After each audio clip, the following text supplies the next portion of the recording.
Halo bosku, selamat sore. Assalamualaikum warahmatullahi wabarakatuh. Kembali lagi bersama saya Weather Shop bosku. Ini di video ini saya akan berbagi trik tentang cara memasang ril siku atau ril pintu dorong bagian atasnya.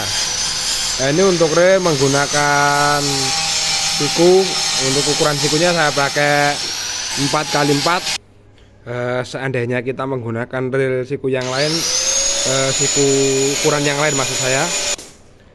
Nah, ini misalkan jenengan mau menggunakan siku yang lain, misalkan ukuran di bawah yang ini atau yang di atas ini, misalkan 33 atau 55 atau yang lain, ini juga bisa tergantung selera jenengan.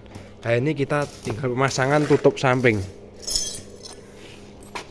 Tutup samping saya modifikasi seperti ini, jadi nggak utuh kotak seperti ini, jadi biar tidak terlihat terlalu kayak gimana gitu kalau utuh kotak. Nah, ini saya modifikasi sedemikian. Ini saya pakai siku, saya belah jadi dua untuk modifikasinya. Nah, ini untuk model rel ini sangat aman dari air hujan. Kalau misalkan kita menghadapkan sikunya ke atas, itu otomatis mengantoi air hujan dan mengakibatkan cepat berkarat dan kurang awet. Nah, ini untuk penjepit sikunya, nanti saya juga pakai besi siku lagi. Besi siku itu saya modifikasi seperti ini. Saya intinya nyatok kayak gini. Saya nggak pakai klaker, saya pakai besi siku juga. Itu sama aja, klaker sama siku, cuma beda di di harga. Lebih mahalan pakai klaker daripada besi siku. Untuk pengoperasiannya sama aja. Untuk tingkat kemudahannya waktu kita dorong itu sama, nggak seret juga, sama-sama enaknya lah intinya. Kalau pakai ini sama klaker nggak ada bedanya biasanya, cuma bedanya itu di harga.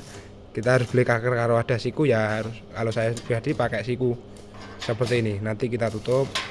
Nah, ini jadi juga sangat sangat efektif daripada yang kita relnya menghadapkan ke bawah, menghadapkan ke atas.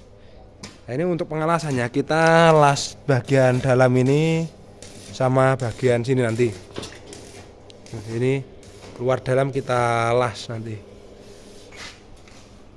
Ini hasilnya setelah kita las bagian luarnya, tinggal kita las bagian dalamnya. Seperti itu.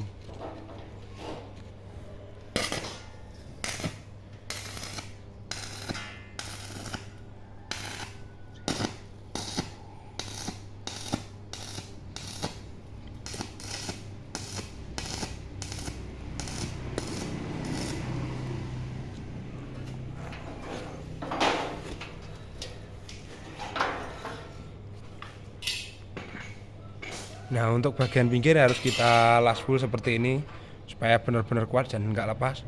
Nah, untuk yang hulunya ini saya nggak las full karena ini akan saya isi kalsi plank atau wood plank seperti itu. Nah, itu seperti itu. Kalau saya las full ini otomatis akan bergeser atau lebih menjadi mengkerut, jadi nggak presisi. Kalau saya beri lebih memilih nggak saya las full, tapi lah titik harus kita dempul seperti itu kan kawan ya. Oke, terima kasih, semoga bermanfaat. Wassalamualaikum warahmatullahi wabarakatuh.